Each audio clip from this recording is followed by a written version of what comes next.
Sino po ang para magamit ang unprogrammed appropriation, sino ang nag-a-approve ng special budget request ng DPWH through the Secretary?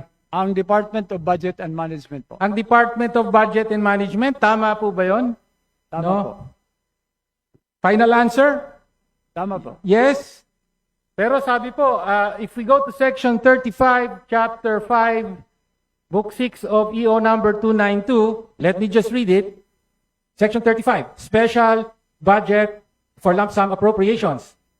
Expenditures from lump sum appropriations appropriated for any purpose for any department, office, or agency in any annual General Appropriations Act or other act, and from any fund of the national government shall be made in accordance with the special budget to be approved by the President. By the President. By the President. So ang approval po ay Presidente. Tama o mali? Binasa ko na po eh.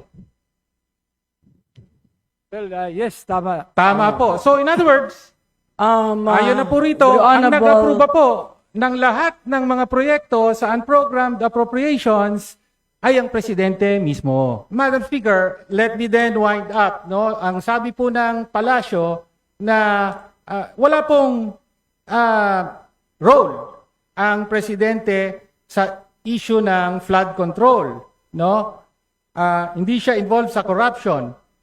However, ang malinaw po na na-establish natin, actually, yung approval ng more than almost over 2,000 or 4,000, over 4,000 additional infrastructure projects funded from unprogrammed appropriations, particularly in 2023 and 2024, ay lahat po yan para mapondohan from unprogrammed appropriations, kailangang aprubahan po ng Presidente.